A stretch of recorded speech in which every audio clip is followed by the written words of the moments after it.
Hello, thank you for being here. We are going to start the 8th edition of the ECO-SOS Doctorials. First of all, I will tell you that, well, as you may imagine, I am not Cori Vilella, who was supposed to be the chair of the doctorials, but she has some unexpected family issues, and it's not possible for her to be with us, but she's online. Okay. In any case, she has prepared perfectly this program, so I hope that everything that will go without any issue. So today we have very nice presentations, as always. We have short presentations and long presentations.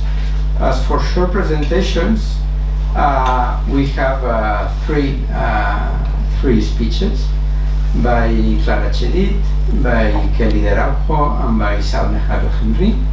And then as long presentations, let's say standard papers, we have Barbara Zelou and Mona Massouli. And at the end, as always, we will have a senior researcher, in this case, José-Manuel Giménez, who will close the doctoral with his presentation.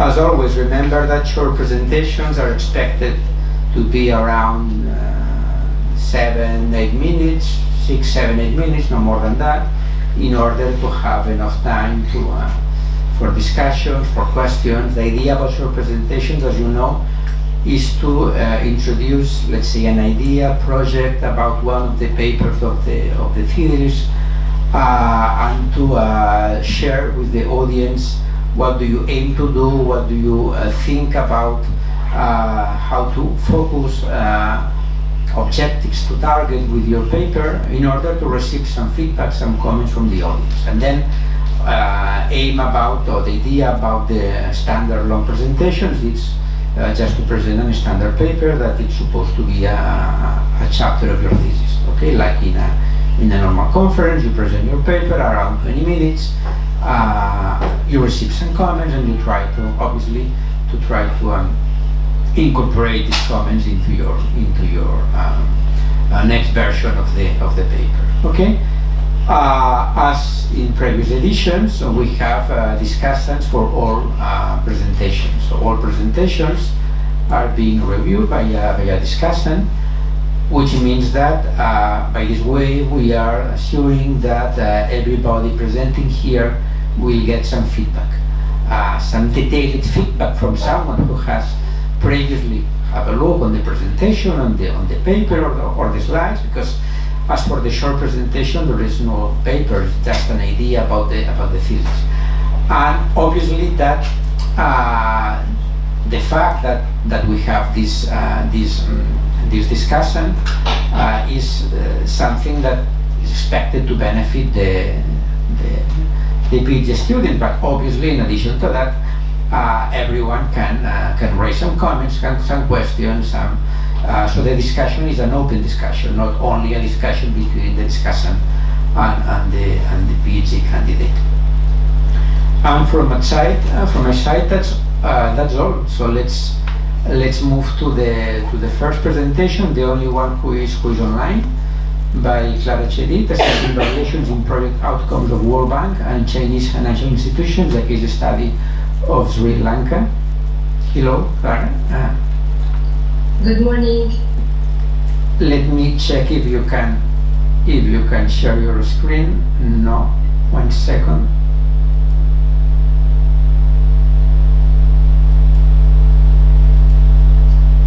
Now you can share. Yes, I can do it. Give me a moment. So the presentation by Clara is going to be discussed by Carolina Manzano.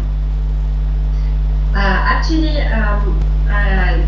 my presentation is about my first chapter of this thesis, but I'm gonna try to make it quick. So before I start, let me introduce myself.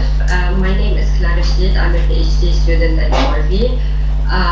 I've been working on this article for the last year under the supervision of Professor Mercedes and Professor Mustera. So basically my paper talks about the variations or assesses the variations and project outcomes of World Bank and Chinese financial institutions, drawing upon the case study of Philip. So I'm gonna try to skip some parts just to make things very quick. I'm gonna introduce very briefly. So China has launched a range of financial institutions that uses to achieve or to fund the BRI initiative, the Belt and Road Initiative, by providing loans to developing countries. And we have the World Bank. We all know about the World Bank. The World Bank is a development institution that aims to fight poverty and as well finance developing countries. So the aim of my study is to try to show or to try to investigate whether projects implemented by the World Bank are more effective than those implemented by Chinese financial institutions. And as well, we try to investigate whether the projects that are following to their original agreements, they are more effective than those that do not. So basically, I'm not gonna go over the literature review, but I'm gonna briefly explain what we research in our literature. We have found that there is a positive relationship between investing in infrastructure and economic development. And some studies, they try to show what are the factors that will lead to positive incomes of infrastructure projects. And then we try to look into international institutions and economic development. We have found that international institutions should improve their access, improve the access of developing nations. Sorry, Clara, but you are not sharing your screen. If you were, if you thought you had your screen, so I'm gonna you see only, yeah. So now, is it working? Yeah. All right. If you can put that at full mode, please, at full screen, because it's very small there.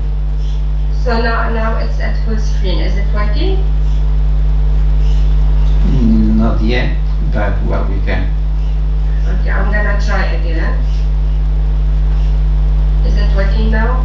No, she's just sharing the PowerPoint window, so you don't see the full screen. Sorry? She's just sharing the PowerPoint. Let me do something. I'm gonna try to share it in another way. Okay. Okay, window, entire screen.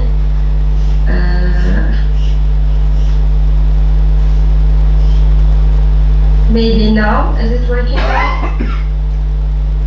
Not yet. She has to share the screen. Just share the screen, not the. Put that in your full screen and share. Yeah, but put that in full screen and just share your screen.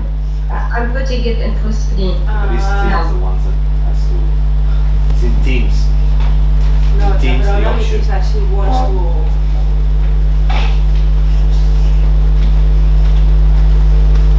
I think if you open Teams with the PPT open at full screen, it's much better. But if not, just we can keep that as it was, and we will try to get the slides over. Okay, I'm gonna try again. I don't know this time, but I'm gonna try. Now, I think now it's working. What do you think? Is it working now? Now yes. Thank you. Okay, so I was talking about international institutions and economic development. Through our literature review, we have found that there is that international institutions should provide more access funds for developing countries because there is a high correlation between providing funds and achieving economic development. On the other side, there are studies that try to compare between different financial institutions. For example, we have a study that compares World Bank and Asian infrastructure. As well, in our literature, we look at the involvement of China and World Bank in Sri Lanka to why we have reached the first hypothesis that talked about World Bank projects being more effective, because we have looked into the literature and found that there are many different studies that criticize China and the involvement of China in Sri Lanka. And in many cases, we have seen that Sri Lanka was misusing the funds provided by China. And we have one case where Sri Lanka defaulted on its loan, and this led to China taking the ownership of Hambantota port. However, for World Bank, we have seen that there is positive outcomes out of the projects implemented in Sri Lanka. And based on the literature, we have reached the second hypothesis that discusses the idea that if the projects in general, infrastructure projects, are following to their original agreements, they tend to be more effective. So, in order to assess these two hypotheses, we have done an extensive analysis, manual analysis of over 150 documents related to 68 infrastructure projects. Part of the infrastructure projects are funded by the World Bank and the others are funded by Chinese financial institutions. Other sources were the World Bank, the iData, and the Audit General website of the Sri Lankan government. And in order to try to answer these two hypotheses, we have used 6 variables. 2 of these variables, which are the duration of the project, the revised and the actual duration, and the approved duration, and the amount spent on the project and the approved amount, they represent the inputs of the project. And we have the flow type, which as well represent the input. So 3 out of 6 variables represent the input, and the 3 others, they represent the output of the project. So the output are the income impact through ratio of investment to average GDP, and the impact on affected population, and a corruption benchmark.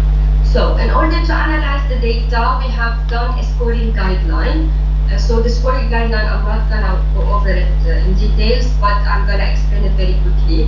Through the scoring guideline, we try to compare all the data between the agreement and what actually happened. So like the duration, did they follow to the original duration, or where the duration was extended, or if it was shorter, and the same for cost. And as I told you previously, we use the investment to GDP ratio for income impact and target population impact on target population. As well, we have created a benchmark for corruption based on previous literature, which take into account allegation of bribery, audit record availability, accuracy of data, and the use of data. The score is from 0 to 30. The highest score goes for best input and output, and the lowest score for the worst input or output. Okay, so in order to test the first hypothesis, we have used the statistical tests. For example, for normally distributed variables, we have used the two-sample t-test, and for non-normally distributed variables, we use the Mann-Whitney test. And we used other tests in order to confirm our results. For the second hypothesis, we used the multiple linear regression, of course, after conducting the multiple linearity test. And we have this equation that shows the dependent variables and the independent variables.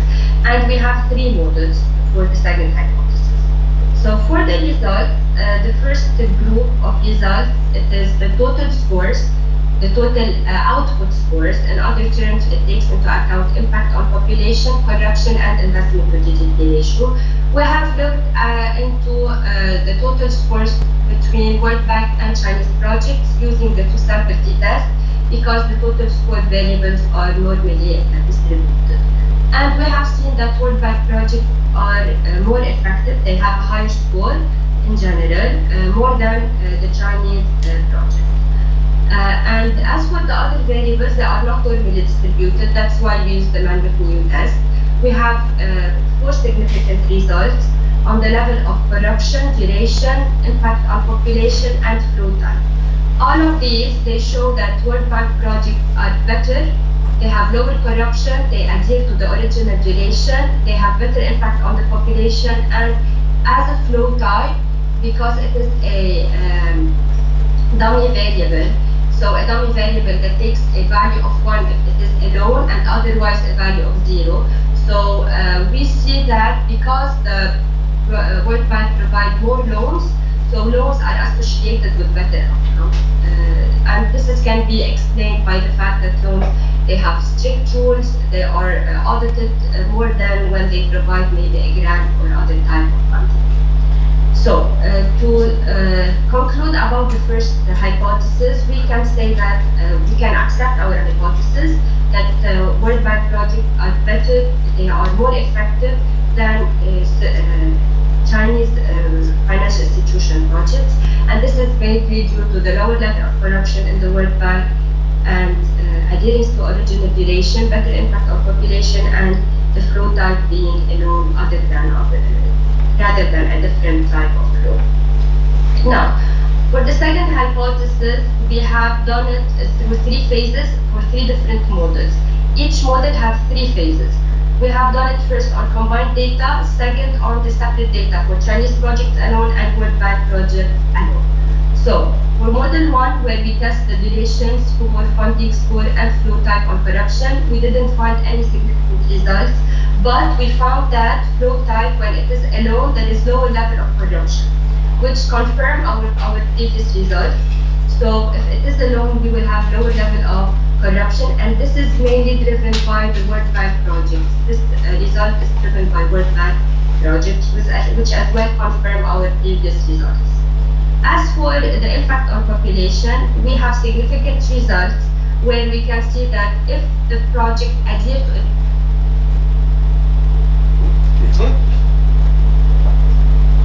We cannot hear you, Clara.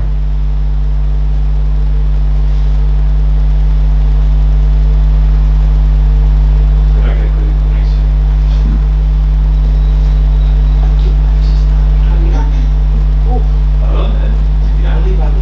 Allora, Clara, we cannot hear you. Can you hear us?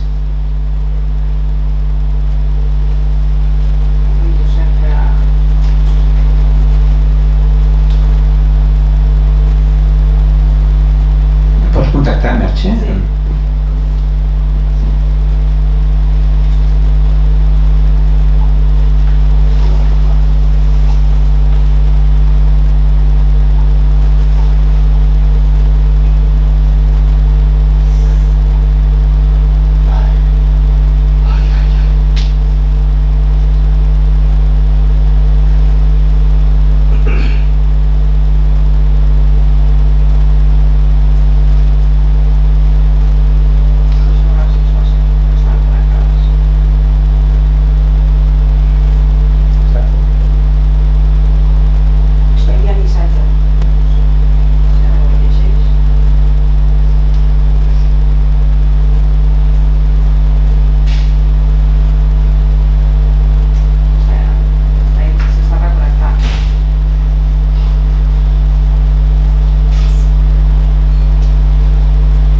Well, as it seems that we have some technical problems, perhaps we could stop here, go to the next presentation, and then Clara, as she was finishing, she could finish very quickly, and then so we postpone the discussion, Caroline, just till Clara is back again. So let's stop here. The first presentation, go to the second one by Kelly Araujo.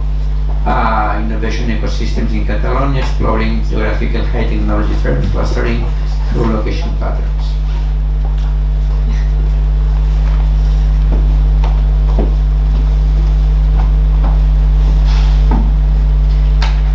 I forgot to tell you that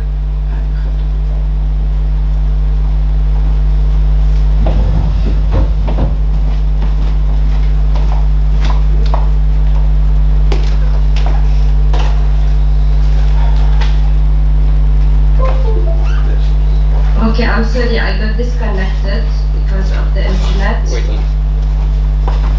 okay, so if you could very quickly finish, Clara, in 1 minute more or less. I reached the conclusion, but I cannot share my screen. Don't worry, just go to the conclusions directly. Alright, so to conclude, we can say that we can accept our first hypothesis, and we can conclude that World Bank projects are more effective than Chinese projects in Sri Lanka. For the second hypothesis, the only part of it that we can accept is that the adherence to loan agreements can achieve better impact on population, which is a very positive outcome. And of course, we have a lot of contributions of our study. Basically, it offers a new way of assessing variables through the scoring framework.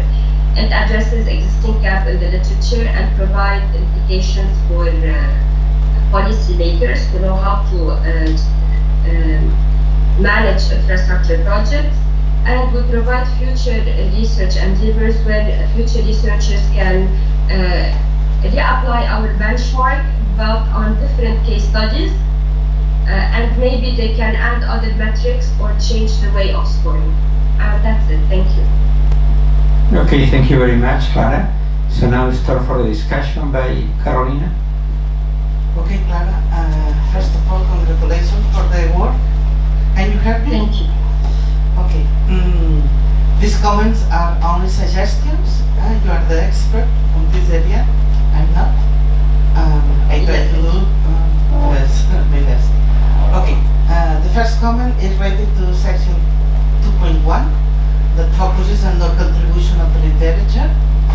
At present, the section describes the content of each article in isolation, from the most recent paper to the oldest. I recommend presenting the articles in chronological order to understand what are the seminal articles and try to understand what are the contributions of the more recent papers. Okay? In such a way you will have a more cohesive narrative. Okay? This is in relation to the literature. In relation to the data elaboration, concerning the duration of the project, you establish the following. If the duration of the project is exactly as predicted, then the project receives 30 points. If the duration of the project is less than predicted, the project receives 15 points. And if it is more than predicted, it receives 0 points. And now imagine you have a 5 years project that finishes 15 days early. Should you penalize it by 15 points? This is what I understood. Or if the project is 2 days late, is it It's fair? not measured by days, it's measured by years. So we measured the duration by years, so it's not gonna give any significant impact if it is only 15 days shorter, so it's gonna take the whole year. You have to explain that in the paper, okay? Okay. Because now it's not, it seems that is in not fair, okay? And it depends on the duration of the project, then this deviation should be more penalized or less. In a related comment is in relation to the scores you assign to the project cost. If the project cost matches the estimated cost, the project receives 30. If the project cost exceeds the estimated cost, it receives 15 points. And if the project cost is below the estimated cost, it receives 10 points. Okay? I wonder if it might be desirable to penalize the deviation from the predicted cost based on how large is the deviation. Okay? I think maybe it's more fair. Yes. In addition, I'm not convinced that projects costing more than expected are more efficient than those costing less than predicted. This is based on previous literature. It's a World Bank paper, and that's why I reached this conclusion. They say that it gets more funding, it's working toward its objective more. So that's why we end up with this result. I can explain a practice that is done in Spain. That typically what happens is that companies submit budgets with costs lower than the actual cost in order to win the auction, and then in such a way that you secure the project. And this practice has nothing to do with efficiency. Okay? Another comment is, I'm not sure that the index you use to measure corruption really measures corruption, or it measures opacity. Okay? Because you receive 0 if you don't have any information, and then this comment is important because this affects your conclusion. You say that the main difference between the projects, the World Bank projects and the Chinese institutions projects, the difference is basically in corruption, and I wonder if the difference is mainly due to opacity. Okay? Because this index maybe is a mix between corruption and opacity.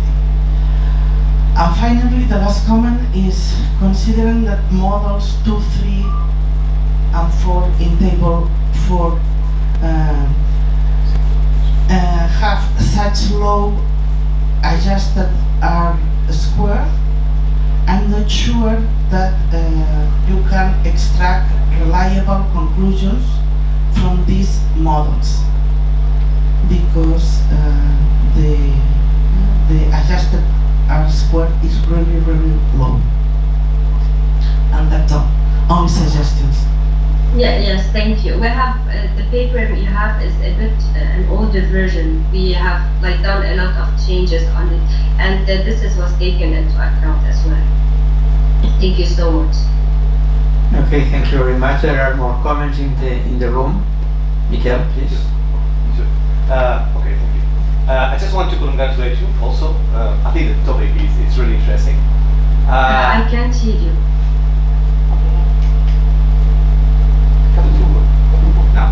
Yeah. Yes. That's because Carolina was nice enough to close me down. She doesn't want me to say anything. Anyway, so I was saying that I wanted to congratulate you for the topic that you chose. I think it's really interesting. I have a couple of remarks, suggestions that might be useful for you, hopefully, and I had one question out of curiosity. My two remarks are about how you test your two hypotheses. Do you hear me? Yes. Okay, so you test your first hypothesis doing a test on the means, on the difference of means. Is that right? And you reach some conclusions. That's fine. But imagine that you have differences in the upper side of the distribution or in the lower side of the distribution. Whoops. Excuse me. Don't worry, that's fine. It happens every time. If you got people around you. Imagine that you have dogs and kids. Doesn't I matter. put a paper on the door, but they don't take it into consideration, honestly. Doesn't matter. So I was saying you are testing on the mean level, okay? I think it might be interesting to test the whole distribution, you see? So rather than comparing whether the means are different, whether the whole distribution is different, which probably makes much more sense. So you can try to do some stochastic dominant tests on your variables, okay? Which will... The variance, we did it, I did it in another test, the British Wallace way. I did not put it in. No, but not on the mean or comparing variances or whatever, you know, but the whole distribution, okay? There are tests in which you can compare the whole distribution on one variable, whether it dominates to the distribution of the other one. So in every single point, you know, one of the variables is always higher than the other one. So you don't test on the means, you test on the whole distribution. Your supervisor will explain you how to do that, don't worry. Yeah. Will do? Well, she will try anyway. No. That's one remark. The second remark is when you test hypothesis 2 with your regression models, what you basically do is you split the samples between those projects from the World Bank and those projects from China. Did you know?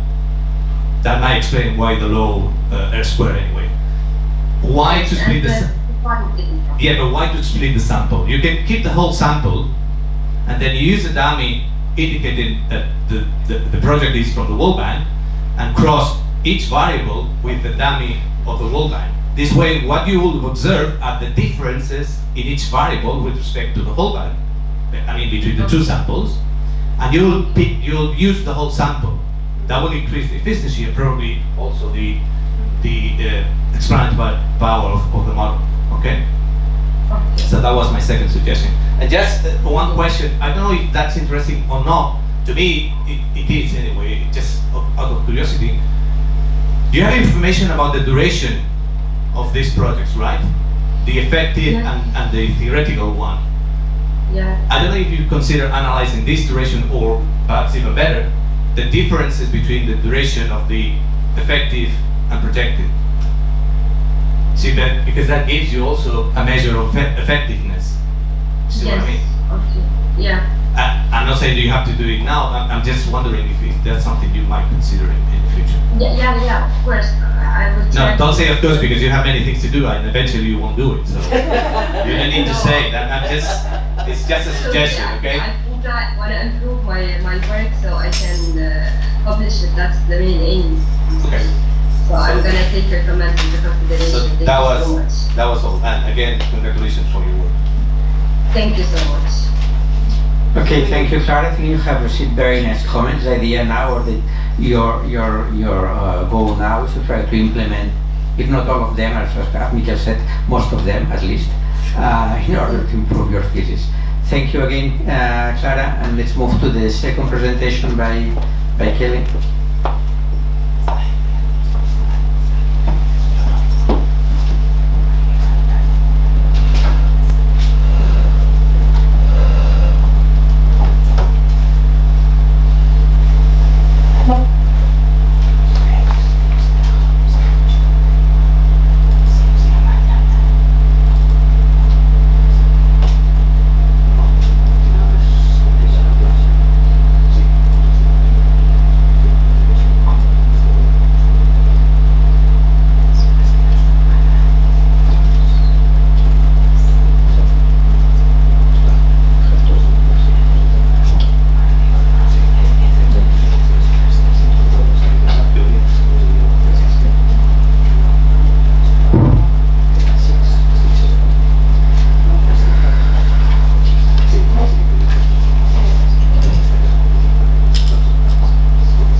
Ecosystems in Catalonia, exploring geographical high-technology firms clustering through location patterns. This is the first chapter of the thesis, Innovation Ecosystems in Europe. It's a temporary title, and my name is Kelly Rocha. I'm supervised by Professor José Maria Araújo Carod, as well as being my supervisor. He is my greatest reference in analysis of firms' special distribution through economic tools, of course.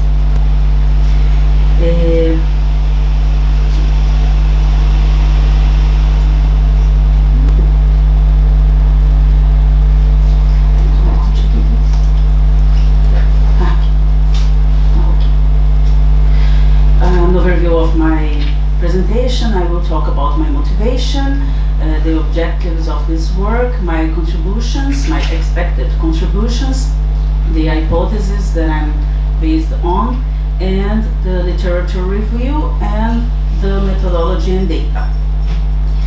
First, I will talk about my motivation. It's based in some facts. Catalonia has the most significant growth in the number of tech hubs recently in Spain. Total of 140 digital hubs in 2023, generating an economic value of over 2.5 billion euros and creating more than 26,000 jobs, with a considerable increase expected over the next 3 years. And the European Commission's Research and Innovation Market funds for the Community Research and Development Information Service to finance projects and programs for research and innovation across Europe, which created the Boost European project. It's boosting smart innovation ecosystems. This project works with interregional collaboration between Romania, Bulgaria, Estonia, Denmark, and Spain to produce, among other countless actions, the report Innovation Enablers, Mapping and Interregional Collaboration Dynamics.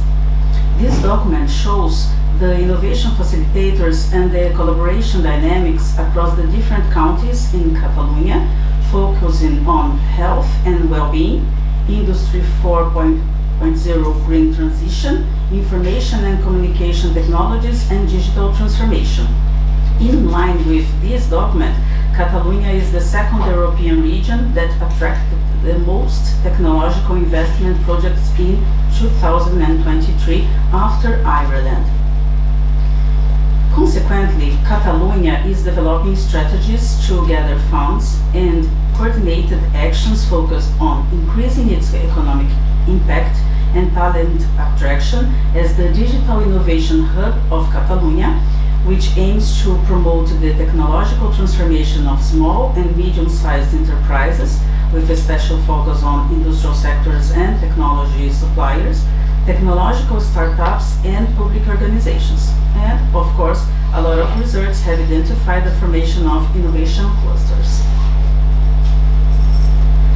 The objectives of this work are identify the location patterns of high-tech firm entries and analyze the role that innovation clusters are playing in the ecosystem of the technology hub in Catalonia.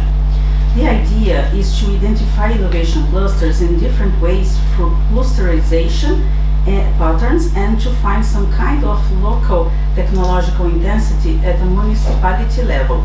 After all, clusters attract high-tech activities and highly specialized professionals.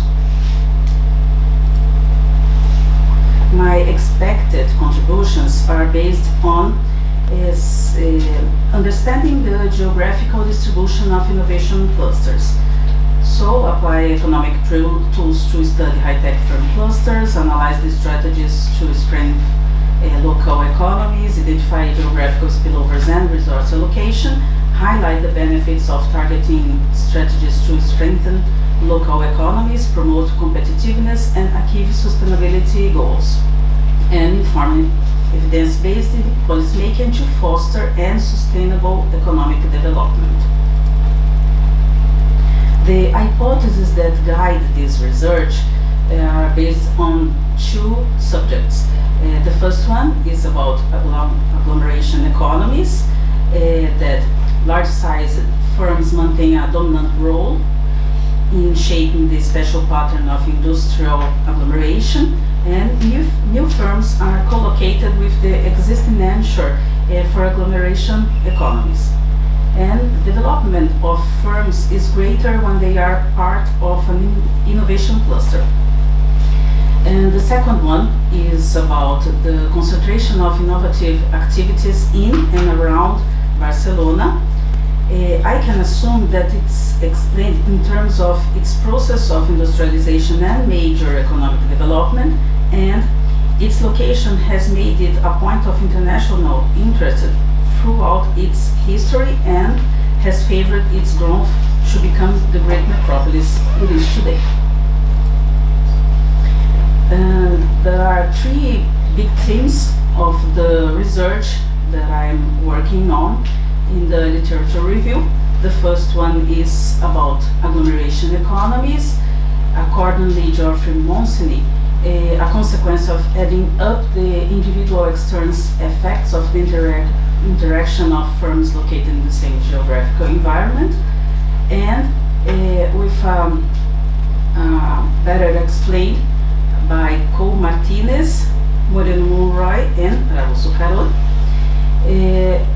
saying that the benefits that derive from the special concentrations of jobs and firms as well.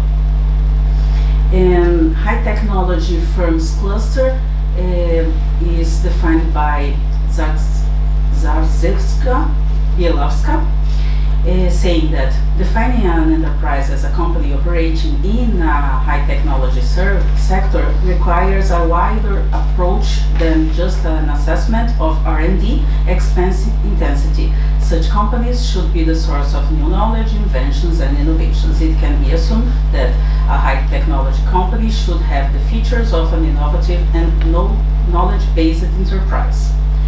And the last one is about innovation ecosystems. Accordingly, Yashiro, a complex network of innovation actors contributing their human and financial resources and expertise to collaboration in research, development, and commercialization of new technologies that address shared priorities.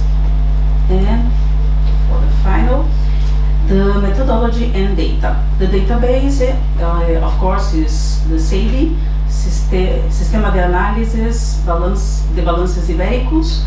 The study area is Catalonia. Catalonia is a European region located along the western Mediterranean coast, comprising 947 municipalities organized into 42 counties and covers an area of 32,000 kilometers and an estimated population of 8 million people in 2024. This study is designed with the specific purpose of exploring and analyzing the ecosystems within Catalonia.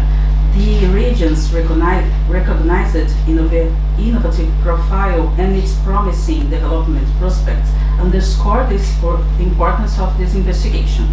The aim is to conduct a comprehensive survey of high-tech firms, firm clusters across the diverse municipalities comprising Catalonia. And high technology firms will be analyzed by sector approach based on the statistical classification of economic activities and the national classification of economic activities. This categorization assesses the technological intensity of sectors by measuring R&D expenditure relative to value added, categorizing them as high, medium, or low technology based on their scores. Services are similarly categorized based on the presence of highly skilled personnel. The aggregate of high-tech sectors includes both high-tech manufacturing and knowledge-intensive services. And the methods, the focus on the characteristics of sites potentially selected by new firms rely on count data models and special econometric analysis, and now it's only in the beginning. So, thank you for your attention, and comments and suggestions would be greatly appreciated at this point. Thank you. Thank you very much, Kelly. The discussion is to be done by Manche. Okay, so congratulations, Kelly, for this interesting research topic. I think that at policy level this is quite relevant, given that nowadays at the European Commission there is quite a strong debate in order to improve the medium technological gap where Europe is in comparison with the technological level of some other countries like China and US. So this is a relevant topic. Concerning your proposal, I would try to I will make the effort. I know that this is a starting point of this chapter, but highlight your contribution with respect of the previous works. Also, I think that you will have you will have to make a lot of effort in order to define which is going to be your clusters, whether they are going to be at municipality level or are you going to take into account other territorial groups. Also the innovation, I think that you are going to base basically on the sectoral level. I would recommend you not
from technological centers and so on. So I would recommend you to take into account this diversity. And final point, which is that not only take into account the spillovers coming from your neighbors' agents, but also international agents that they can exceed. So I don't know whether you can try to capture somehow by the imports that there exist in this region or whatever. But it would be a nice, because usually we are considering the innovation ecosystem as a quite close agent, quite close territory, but in reality it is open to the knowledge that exists outside. Thank you so much. Thank you, Mertu. There are other comments by Ricardo, Bian? Just following up on Mertu's comment, with the material that you have, I think it would be a good strategy, like to, in the motivation of your work, to have like a research question with an obvious answer. So instead of saying, I'm gonna tell you which is the situation of the high-tech, or the location patterns of the high-tech firms in Catalonia, instead of putting the things in that way, try to make a question that has a non-obvious answer. So let's, whatever, and eventually you say, okay, we could think that things are that way, but there is something that we cannot understand, so I'm going to tell you the reason why.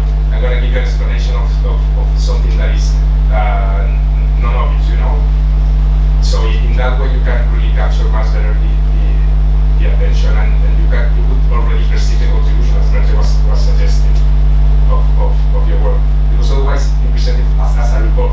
Situation of things in here, you know? And you should have a question to, like, you can do it. So because you are starting your research. So try to make an effort for this would give more value from the very beginning to your work, in my opinion. Yes, of course. Thank you so much. Thank you, Ricardo. I think there is another question over there. No? If you want to summarize something, or these were very general recommendations that you should apply. So I think that the answer is I could do that.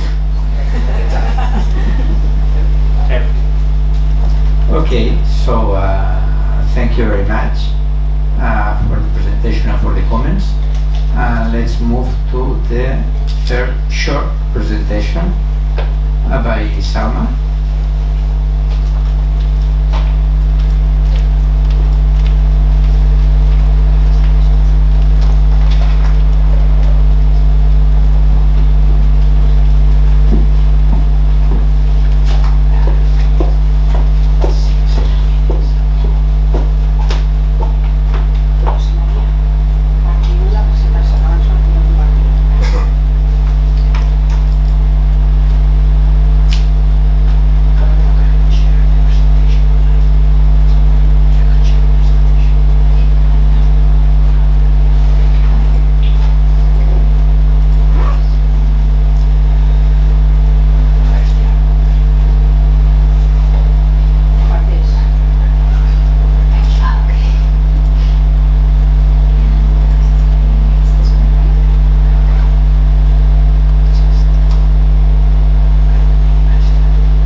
sustainable FDI.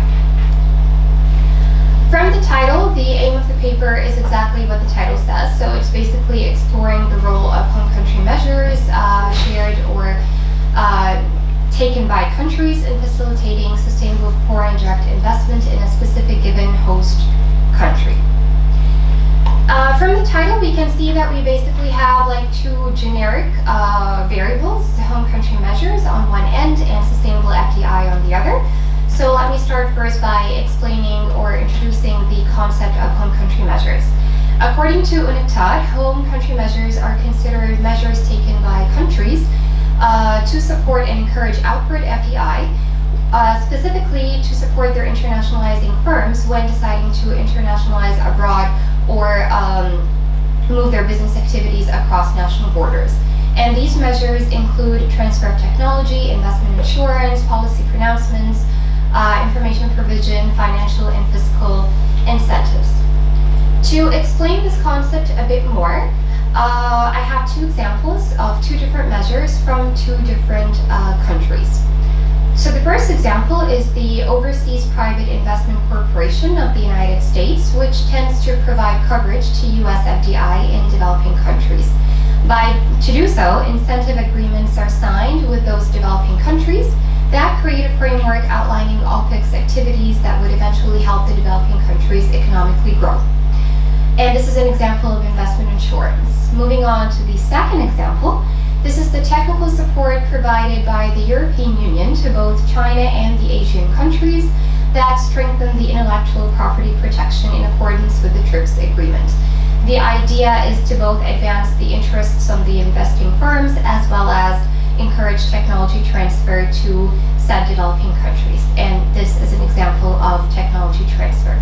So in essence, home country measures sort of have this dual benefit, where on one end the investing firm and the home country benefits, and on the other end the developing country or the host country in that sense also develops, and usually the development is somewhat related to economic development. Our second variable is sustainable FDI, and it's simply FDI that considers environmental, social, as well as governance factors. According to research, FDI has been both a catalyst for economic growth as well as it had potential drawbacks. So research has suggested that increased FDI can have very positive impacts on the overall level of sustainable development and economic growth in a lot of developing countries. And it does so by providing this bundle of assets that are basically considered scarce in said developing country. This positive effect has been seen on ground in African countries, European Union, and certain regions of China. However, it has also been noted that there is a direct relationship between the increase of FDI inflows and environmental degradation, and one of the reasons behind that is the lack of proper governance.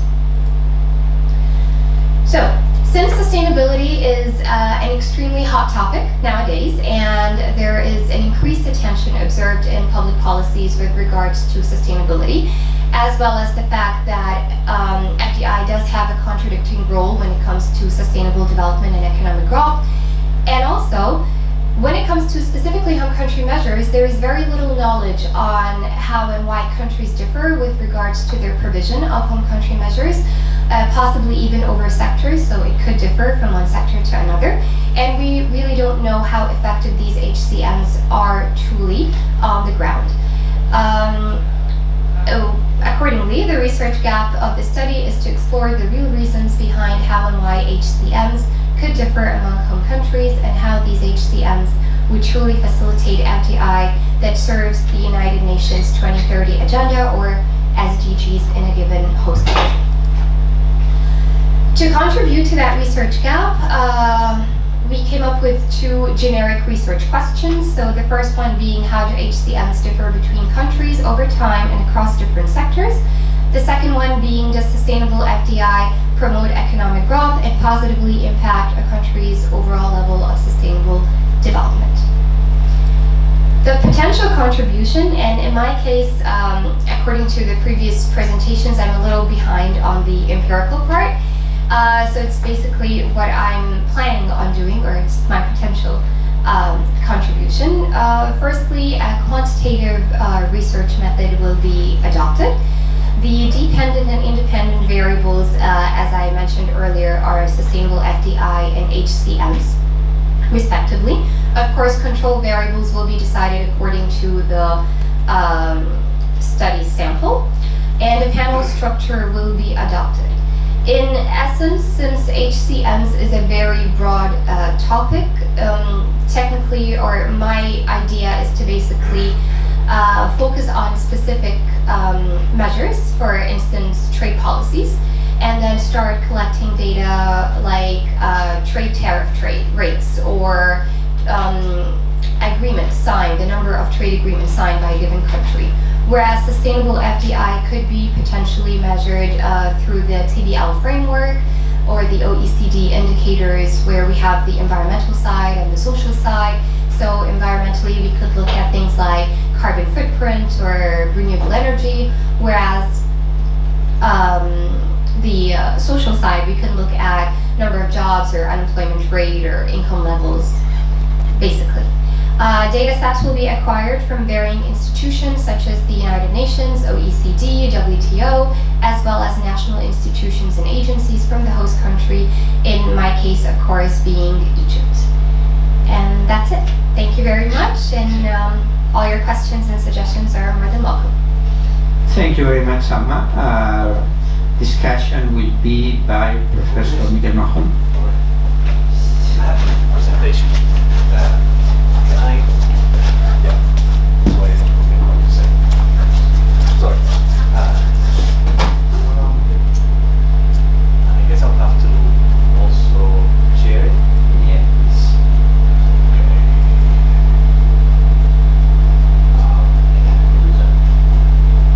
Come back here. You got it done? Sure. No, you're already. Yes, no.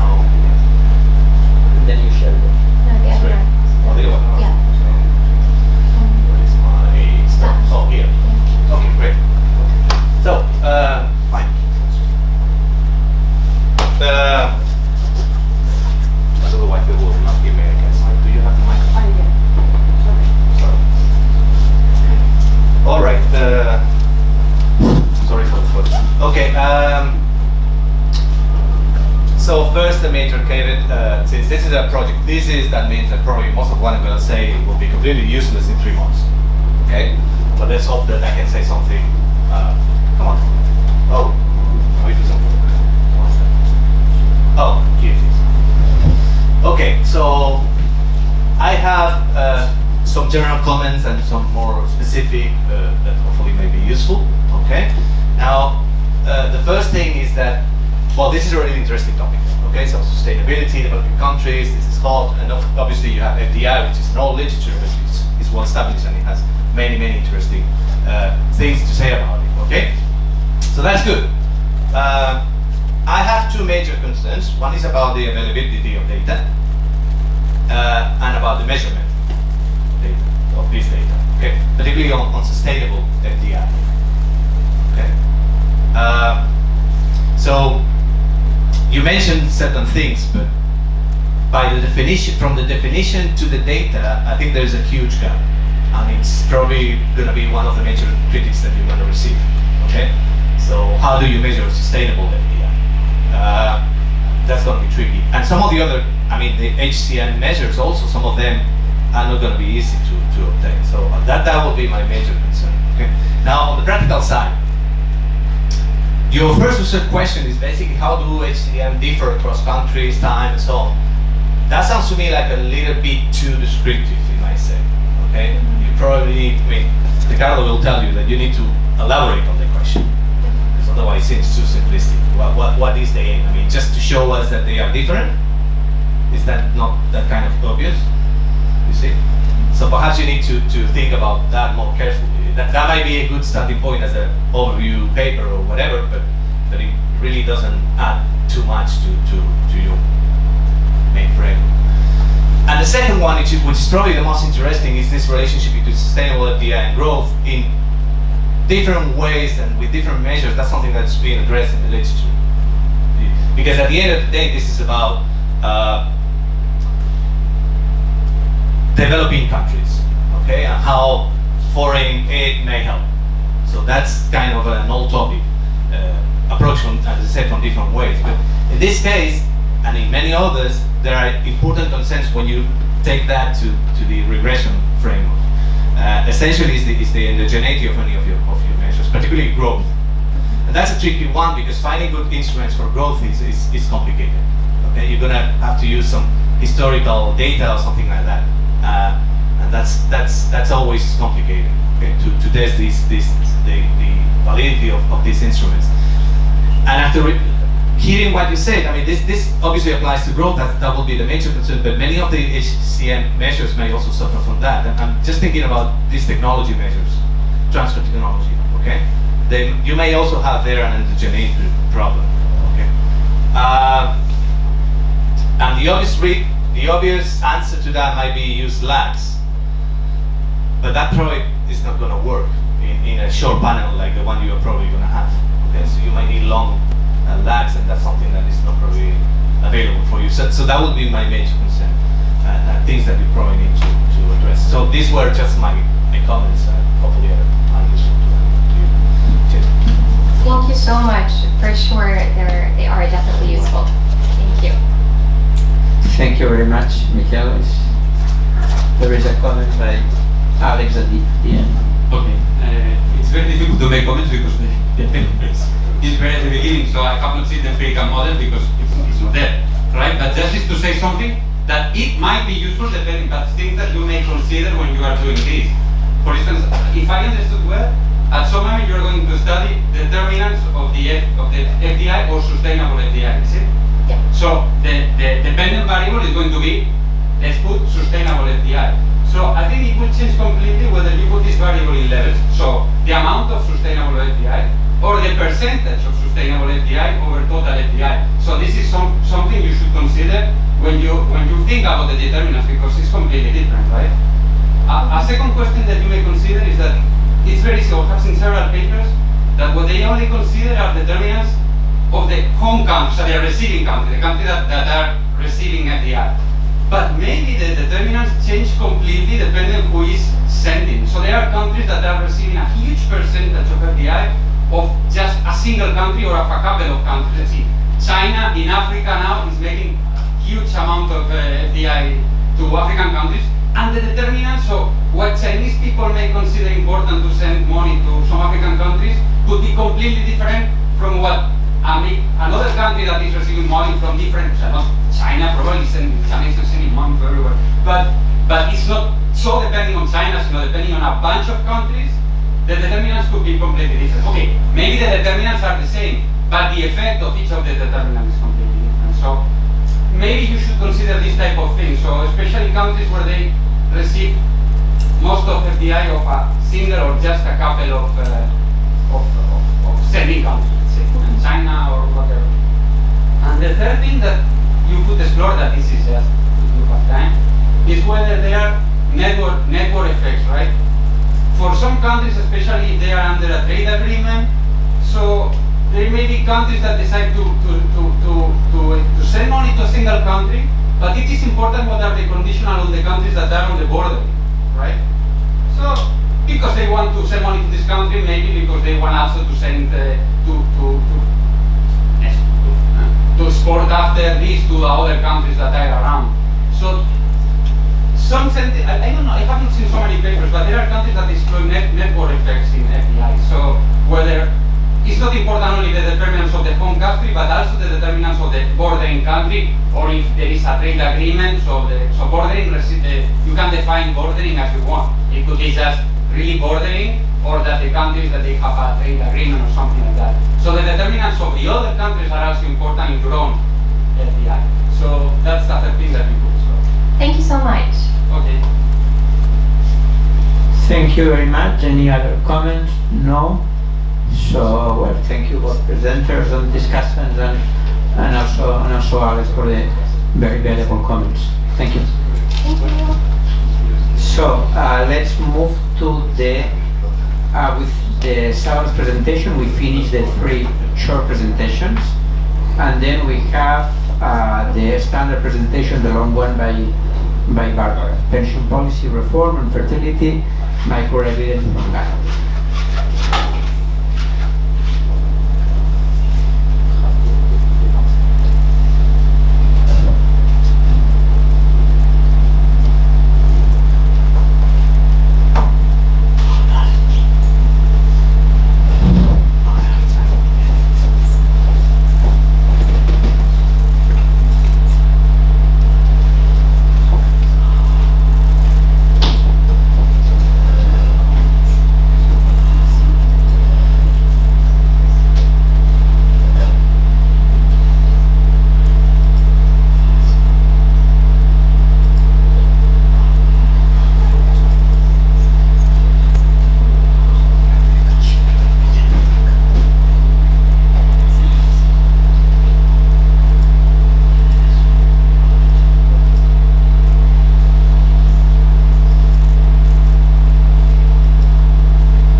Good morning, everyone, and thank you for this opportunity to present my second chapter of the thesis.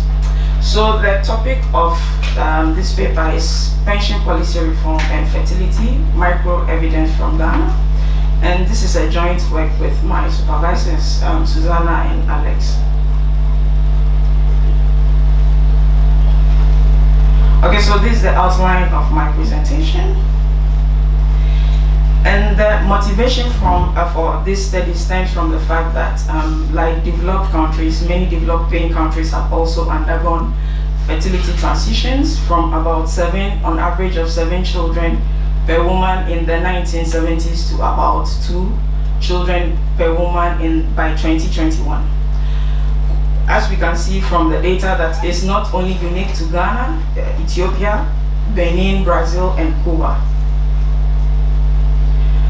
So quite a number of studies have tried to attribute this decline in fertility to the increase in the average years of education of women and also the use of contraceptives and other family planning practices. Nevertheless, we also think that the old age security motive, that's parents depending on children for their old age support, could also be a motivating factor. In the literature, most of the studies available on this particular motive are based on the developed country context and also at the macro level. There are only few studies that look at the micro level and also at the developing country context. For example, Rosie and Goddard studied the case of Namibia, and Shang et al. Also looked at the case of China.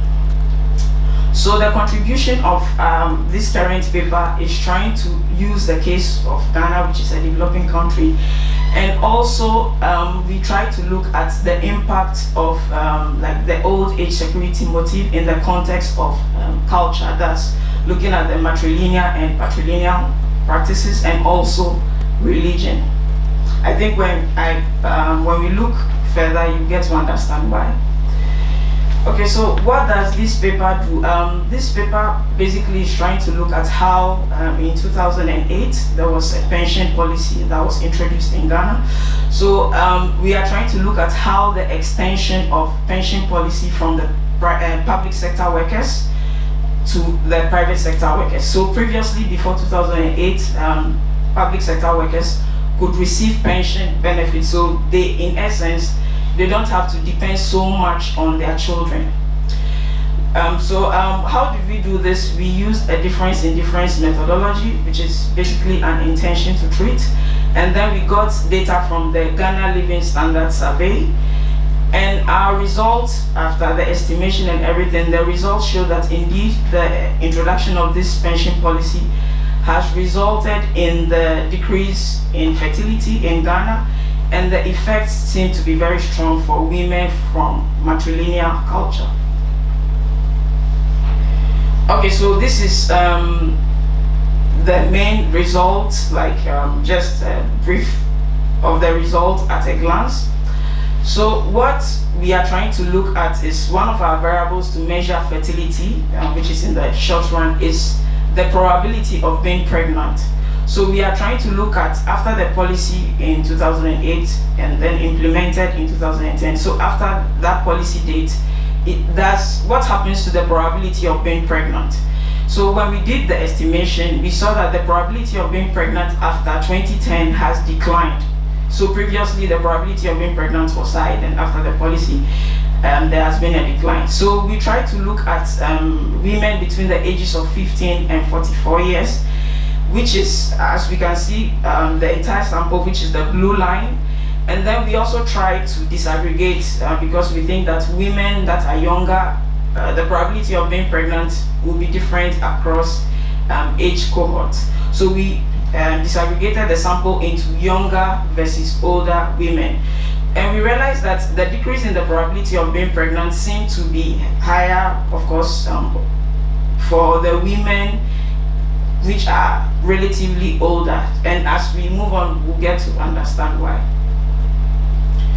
Okay, so to give a bit of the policy context, as I said, in 2008, this policy was introduced that extended pension benefits from public sector workers to private sector workers.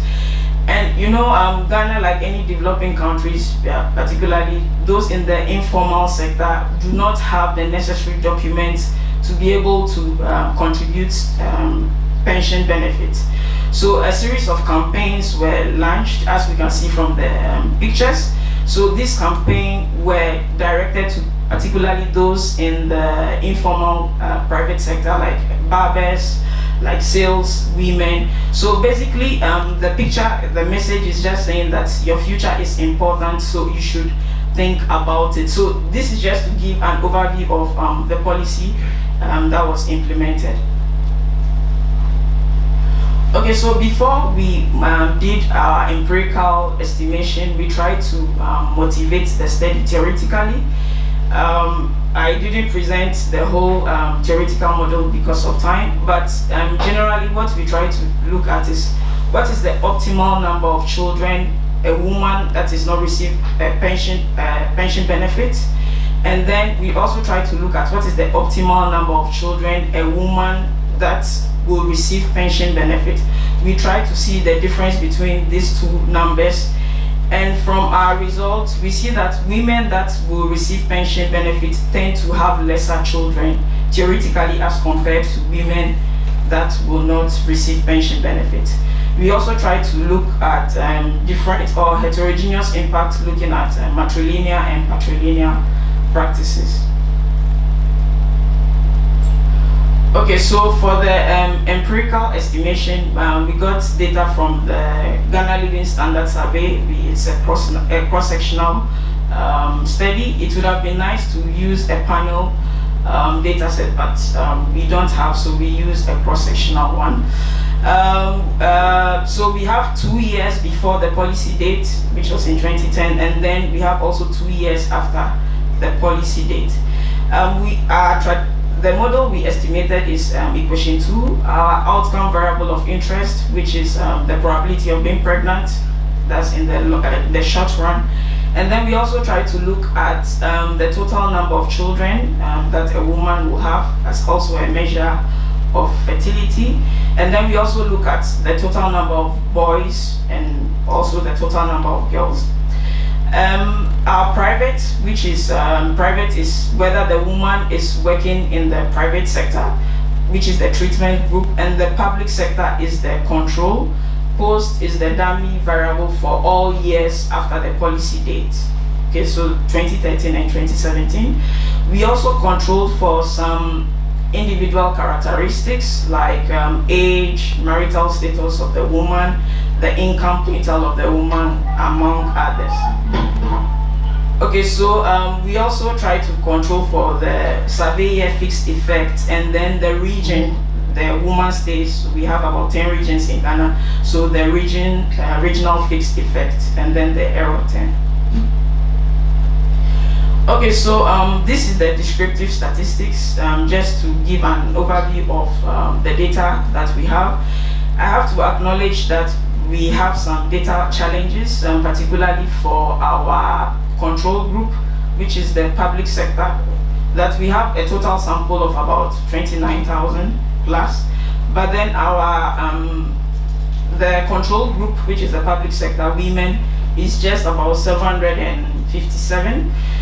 We try with the estimation, we try to reduce the proportion so that we could make a meaningful we can arrive at a meaningful conclusion. So on average, the total number of children in our sample size is about 3.7.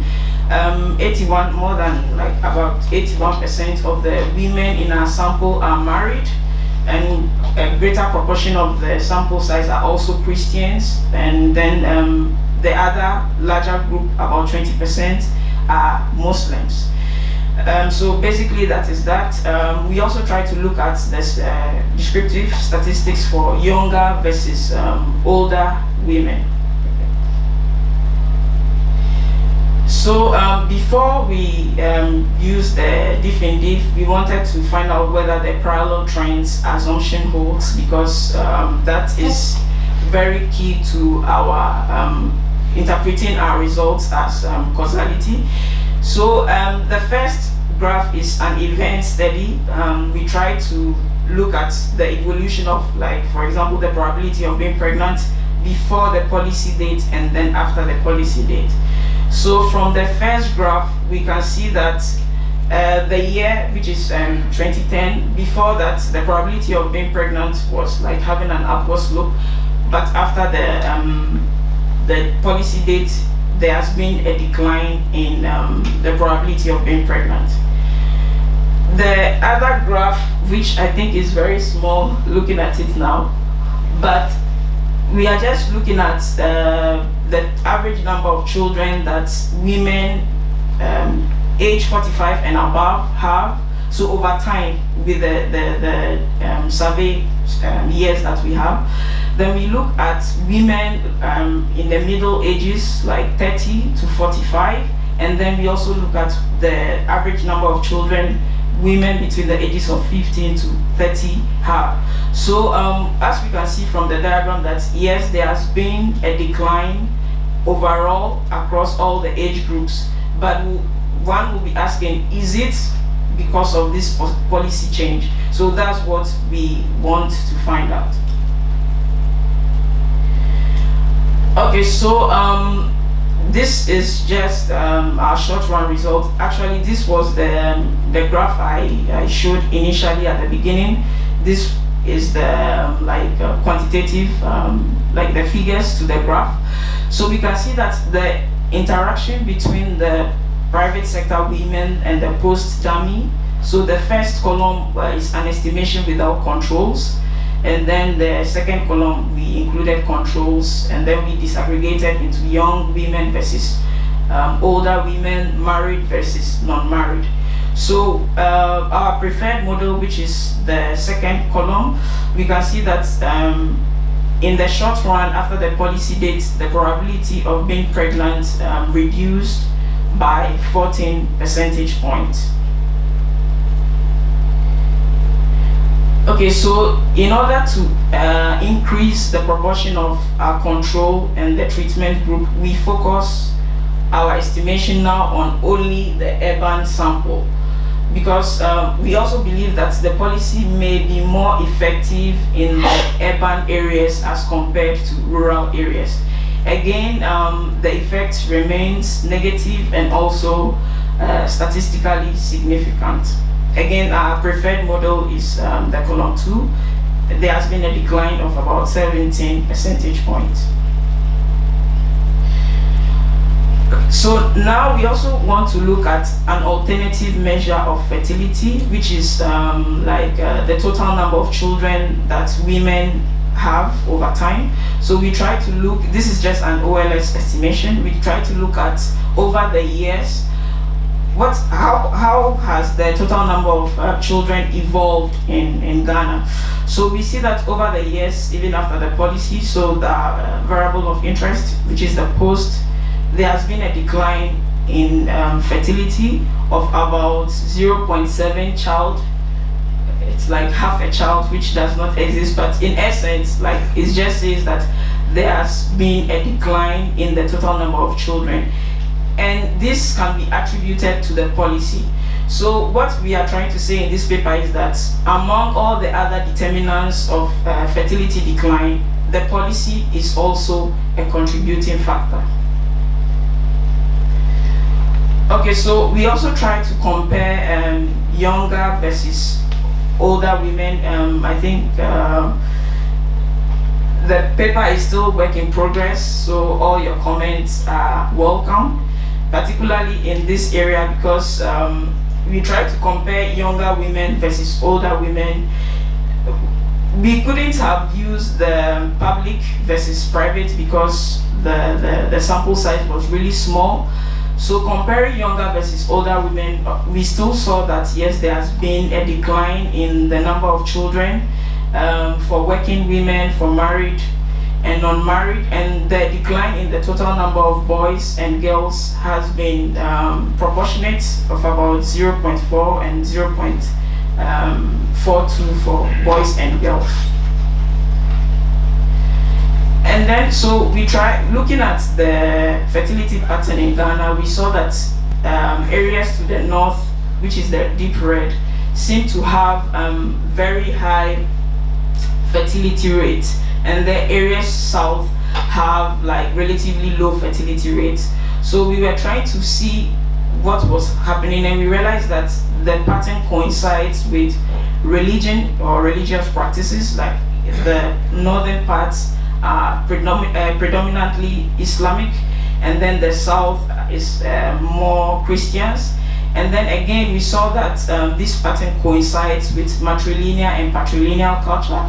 So the north practices patrilineal, that is usually inheritance is passed through the male child, and then with the south, which is predominantly matrilineal, inheritance actually goes through, or lineage goes through the girl child or the woman. So just to show an example of the estimation we did, so we interacted the matrilineal variable, that is one if a woman is coming from a matrilineal culture, and then whether the woman is in the private sector, and then the post dummy. So from our estimation, we saw that the effects seem to be stronger for women coming from the matrilineal culture. Of course, so we try to understand why is this happening. So when we looked at the data, we saw that women from the matrilineal culture seem to be coming from higher income quintiles, and also their level of education is somewhat higher than women from the patrilineal culture.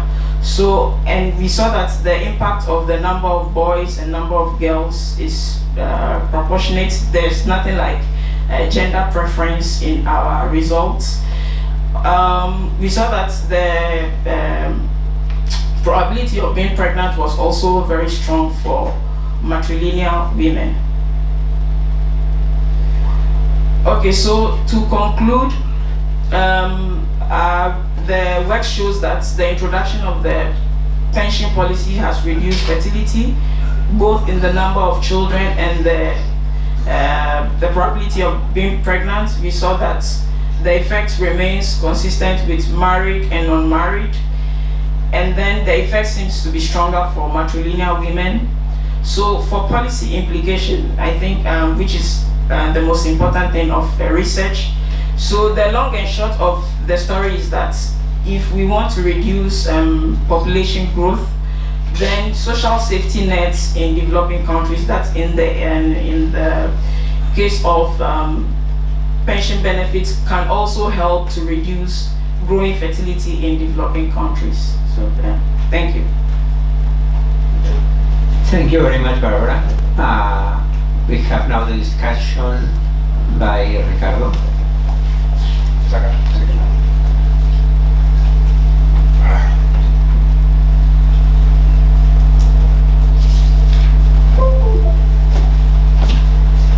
As you wish, I can see it. I need to look at the screen. Thank you.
Disclaimer applies. I'm not an expert on this, so my comments are not very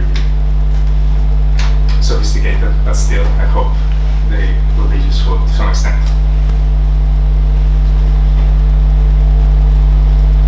Okay, so super brief summary. There's a very clear message that we also learned from your presentation. So pension benefits lead to lower probability of pregnancy. So this if you wanted to transmit this message, you succeed. So it's very clear from your paper and your presentation. You provide the evidence from Ghana using the pension policy reform from Act 766 in year 2008, which gave more generous pension benefits to all workers outside the public sector. So at the beginning it was only for the public sector, if I understood correctly. And as I'm writing here, it's interesting, relevant, and well done. So that's a good point. And I have a main comment. So the effect of pension benefits on fertility has already been studied, and also in Africa, right? This is an example, but I guess there are others. Of course, it's not in the context of this act in 2008, etc. So it doesn't have the specificities of the. Okay, stop. I'm not gonna touch the mouse anymore. Yeah, it's better with the keyboard, right? Yeah, it's more intelligent. Yeah. Okay. Of course, you have some specificities of the country because it was this year, this policy reform, etc. But the topic has already been studied, right? So besides applying this idea to Ghana, is there any other contribution? So that's my question, is because you could think, if you are a bit mean, that this is just a replication of something that already exists for Ghana. But I guess you have things, you have elements to present it in a different way. For instance, you have all these heterogeneous effects that apparently are like a bit secondary in your presentation, but they can be more important in my opinion. So I guess you should, from a strategic point of view, underline a bit better the contributions to. Sorry, yeah. These people do not hear at home, right? My microphone is open. And Yeah, they should hear. You have to put closer to the microphone. now it's better. No. Check Teams just in case that they are muted. I can take the other one. Check the Teams to Check see the if they're Teams. being muted or something. Let me check.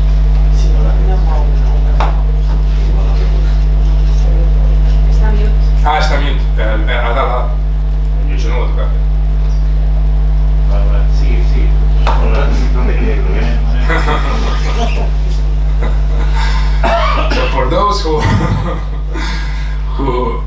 hearing me right now? Okay.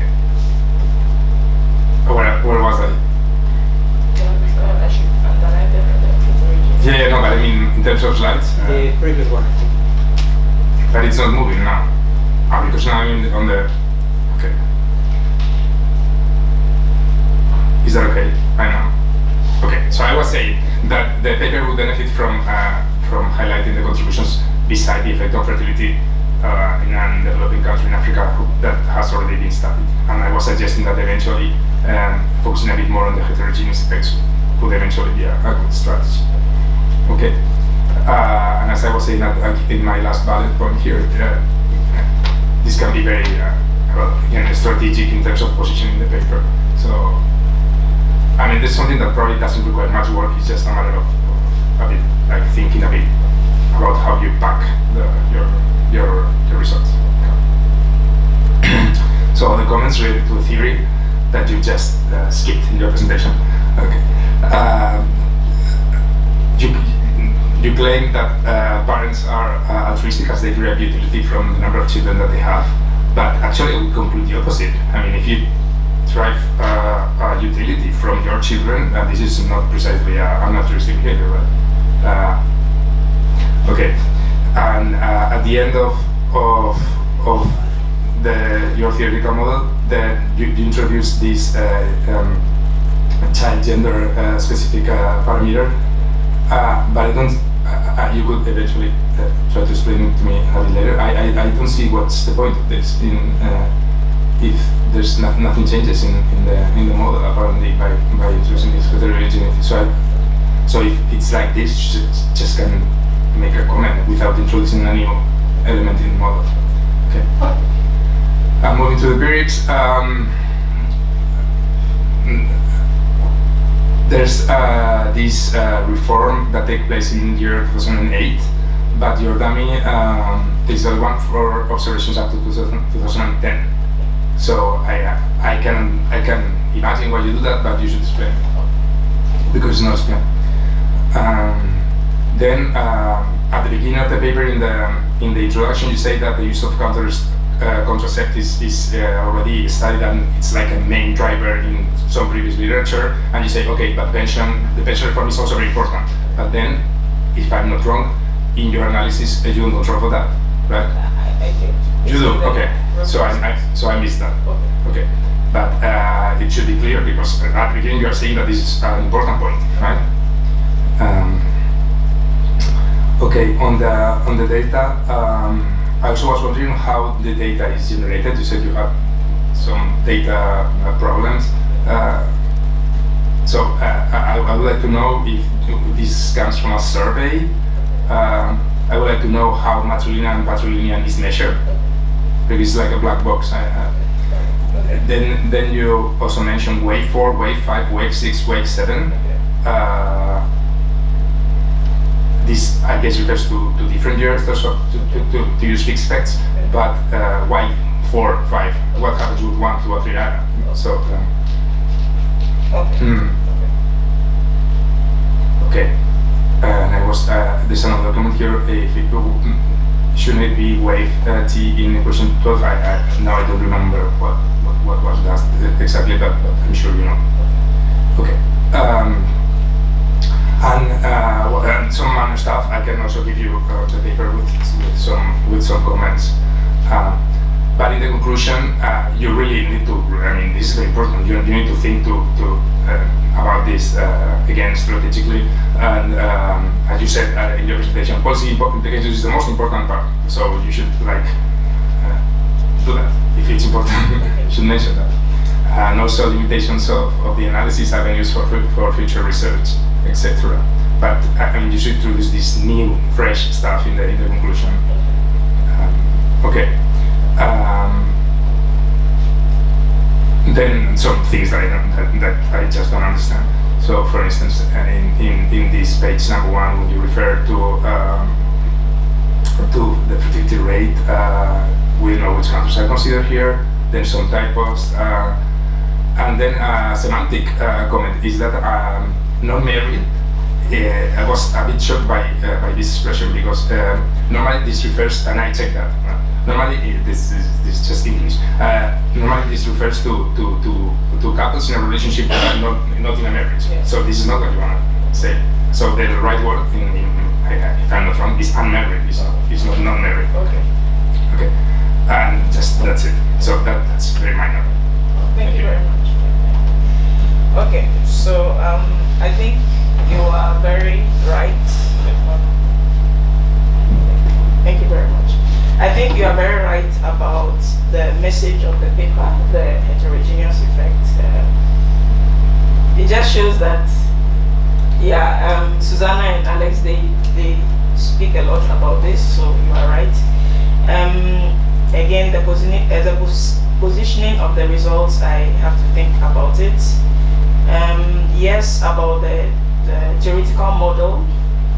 So maybe I skip it because they have not read, but we'll talk about it later. Yes, the contraceptive, my controls for rates in the robustness checks. Then with the data, so we got the data from the statistical service in Ghana. So it's a survey that usually they carry out after every 5 or 4 years. With the patrilineal and matrilineal, the measure is we have like some ethnic groups in Ghana. So like about 5 of the ethnic groups are predominantly matrilineal. So if someone is from the Akan region, if someone is from, like, let's say Achim, so like, and the data gives us ethnic groups we belong to. So because of the ethnicity, I can be able to infer whether the woman is from. There's a correspondence one-to-one from ethnic to matrilineal. And then yes, about the conclusion is very, very short. So I think you are right. We have to write more about the policy implication and also the limitations of the study. Yeah, and I think you made very fair comments. And thank you very much. Thank you very much, Ricardo, for these very detailed comments. Any other comments from the audience? No problem. Michael has a lecture. Have the microphone?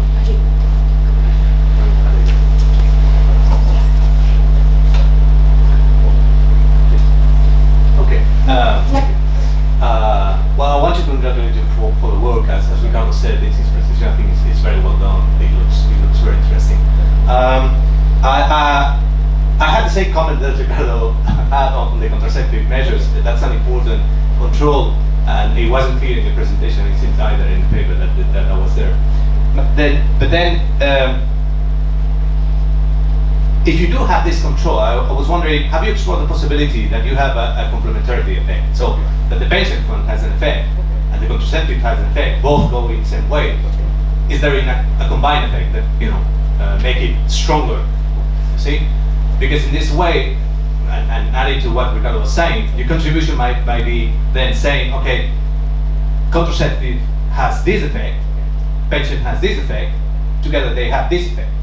You see, so that gives you a much more wide possibility for policy discussion. You see, you may go for the contraceptive, the effect will be this. You may go for the pension, then it will be this. If you combine both, you might have this other one. You see, and then, as Ricardo was stressing, that might be part of your contribution beyond the heterogeneity. So that's one thing that occurs to me. I don't know if that makes sense. No. The other thing is about the post effects. If I understand correctly, your post variable is just 2013 and 2017. But at some point you split them, or at least in the presentation you show 2 different values, and they seem to differ.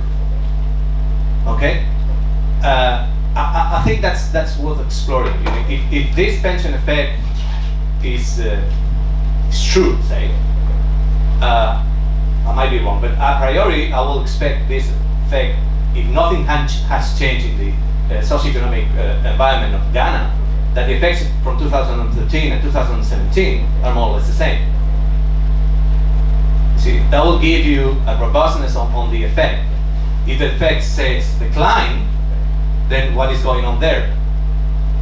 You see, maybe your cross effect with contraception then changes. You see, so there may be an imbalance, and the contraceptive effect decreases because the pension effect is no longer, accounted for by women. I don't know. I'm just speculating, but I think that using the contraceptive cross times the year, you may play a little bit and have much more policy discussion, perhaps. That's it. And congratulations again. Thank you. Okay, so congratulations, Barbara. Just one question. Your methodology is a definitive but applied with an OLS? Yes. Yes. Like the normal definitive. Would it make sense to apply the definitive to account that data model given that you are for the estimations with a number, where your dependent variable is the number of children? Like my dependent variable is a dummy. Like with a number of children. Like I have dummy and then the number of children. Because for the count data for the number of Children. Perhaps it would make sense to have a count data model. Okay. Applying a definitive. Okay. Count data models. Yeah. I guess you would get probably the same result in terms of size, but the magnitude can change. Okay, thank you. Just a final comment from my side. I don't know whether it is in the paper or not, but it seems that at least according to the way in which you discuss your results, the matrilineal culture is something important, but I think that you should emphasize what does imply. So in terms of fertility, so whether there is some kind of bias that may influence the expected number of children, and also in terms of share, talk that's depend on the different ethnicities in the country, but whether this is something, let's say, only concentrated in some part of the country or not. But I haven't read the papers of Okay, so thank you very much to everyone. Now we have a short break of 15 minutes. We have the coffee break just outside.